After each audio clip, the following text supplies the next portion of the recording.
Hey guys, welcome back to Invited. This is my friend Michelle. And this is my friend Sarah. In this video, we're talking about confidence. But we're stepping it up a notch and we're going to call it Godfidence.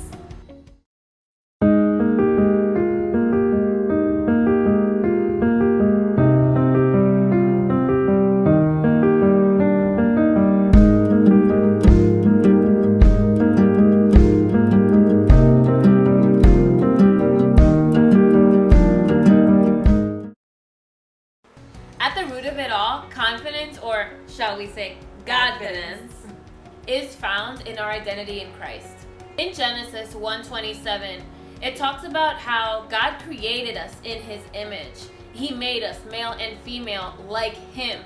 So if we know that we're like God, then how much more could we do? How much more could we accomplish if we're rooted in that identity that we came from Him, formed by Him? When I was younger, I was extremely shy, always to myself, reading books, a little nerdy, and I had no confidence. I was very self-conscious and just very aware of how I didn't fit in. And I think that changed the most when I started to really seek the Lord, and especially when I found my identity in Him.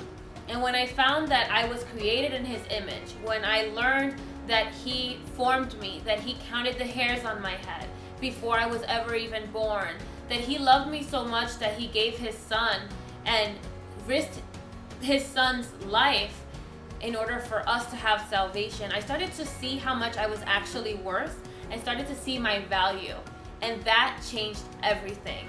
Once I knew all of that, I knew that I had no reason to be self-conscious or to be afraid of who I was, and to show myself exactly how I am at all times without fear. Through that journey, I realized, hey, I can be confident, I can be self-assured, I can feel beautiful in any way, shape, and form and not question myself as much as I was in the past.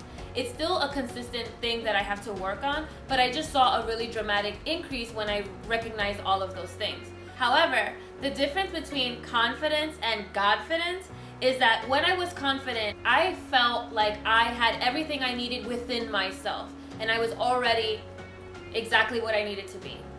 With Godfidence, I know that the Lord is my source, that I get everything through Him.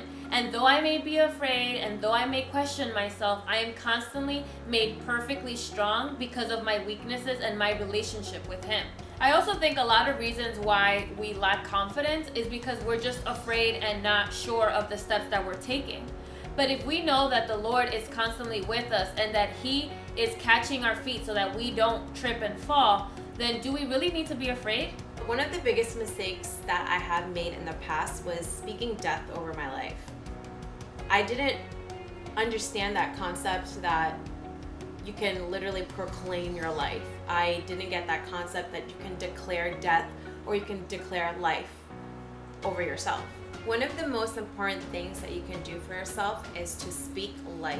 That there is so much power over your words that it can either make or break you. Something that I experienced in the past was that I thought and proclaimed that I wasn't good enough, to the fact that I actually stopped singing and I stopped doing anything that has to do with music for like a good 4 to 5 years. And I put that all aside. And when I was getting back into worship leading, and then when I was getting back into music, it was such a roadblock for me, just because of all the things that I have proclaimed. It made me feel like that I was not worthy or I was not good enough. Now looking back, I feel that if I hadn't spoke death over my life, I think I would have been so much more advanced and so much more further in my walk and also in my progress with worship leading and serving God. An example is Ephesians 4:29. Talks about how our words should be used to build up. What does it technically mean to give grace to those who hear? A way to give grace to those around you is to give compliments or really be kind to one another. I personally like to compliment strangers. If I see a really pretty girl, I am not hesitant to say, "Dang girl, you look good." I am not one to just keep my mouth quiet when it comes to compliments. Not only does it make them feel good, but I think it makes me feel good to know that I somehow made their day. And sometimes maybe it's not about complimenting somebody else. Maybe it's a simple smile or saying, hi, how are you? Because you don't know what that person is going through. I feel that when I compliment somebody, it helps me with my confidence as well, because I'm here being able to acknowledge their beauty.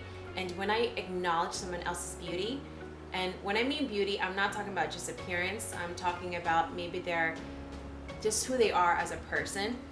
When you acknowledge those into others, you also acknowledge the good traits and the good characteristics that you have within yourself. One ugly little monster that can totally kill your confidence vibe is comparison. Comparing yourself to others is something that we all do. I think if you don't get a handle on it, it can completely take over. As you might know, comparison can leave you feeling defeated, feeling like you're worthless, feeling like you don't measure up, feeling like you're not good enough. And none of those things are good in any way, shape, and form to help you towards your goals, dreams, or relationship with the Lord.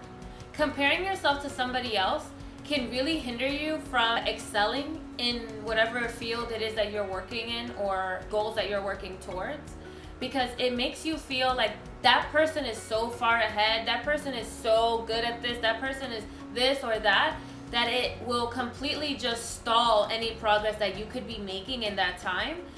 When in reality, we all have to start somewhere. And that person, although they may be great right now, they also had to start at square one at some point too. So why not start in a better state of mind and not compare yourself so that you can consistently just compete with yourself and make yourself better day after day? The truth is that it all stems from fear. And having fear within us is not something that the Lord wanted for us or that He even gives us. For the Lord gives us a spirit of power, love, and self-control, not fear. One of my favorite verses that really encourages me to step outside of fear and to really step out of my comfort zone is Philippians 4:13. I can do all things through Christ who strengthens me. If I know that Christ strengthens me and He is my source, then what do I have to be afraid of? What is there that can do so much damage to me or hold me back so much that I can't accomplish what the Lord Himself has set for me? Nothing. In order to step out of our comfort zone, we have to be courageous.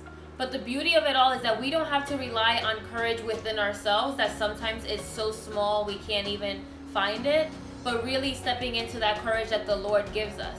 Stepping out of our comfort zone requires us to be courageous. And Isaiah 41:10 promises that we shouldn't be afraid, that we should not be discouraged, that the Lord is with us and He will strengthen us, and that He will hold us in His victorious hand. So that gives me such comfort because I can remember that I'm not doing this alone. That stepping out of my comfort zone and being this courageous person is completely doable because I'm doing it with the Lord. To sum all of this up, we really do need to practice grace for each other and for one another. Just stop being so hard on yourself. Take it easy. Be graceful with yourself. Love yourself as Christ loved the church. Because hating yourself or being so hard on yourself isn't going to do you any good. Just take it easy. Love on yourself. Love it. I know I used to be extremely hard on myself. And I feel that when I am hard on myself, I always hit roadblocks. When you're practicing grace, really just forgive yourself and be gentle with you. Love yourself, love your body, love your mind, love your mistakes. They make you better. And remember that Jesus loved us so much that He gave up His own life. So if you see yourself through His point of view, you're totally worth it. You're more than enough. And you can do it all through Him. And own it. Own yourself. Own who God has created you to be. Jesus did not walk on earth on his, tiptoes. Because Jesus knew exactly who He was able to perform the miracles. So when you know exactly who you are, that God created you to be, I'm confident enough to say that you're going to be able to do those things that God has called you to do. Check out our last few videos if you want some books on confidence or if you need a little motivation in your life. See below for those links. And if you're not following us on Instagram, I hope you're going to follow us now. Be sure to hit the red button to subscribe to our channel. And click the little bell next to it so that you'll know when each video goes live every Wednesday. Till next time, be confident And love yourself. My battery's about to die. My battery's about to die. My battery's about to die.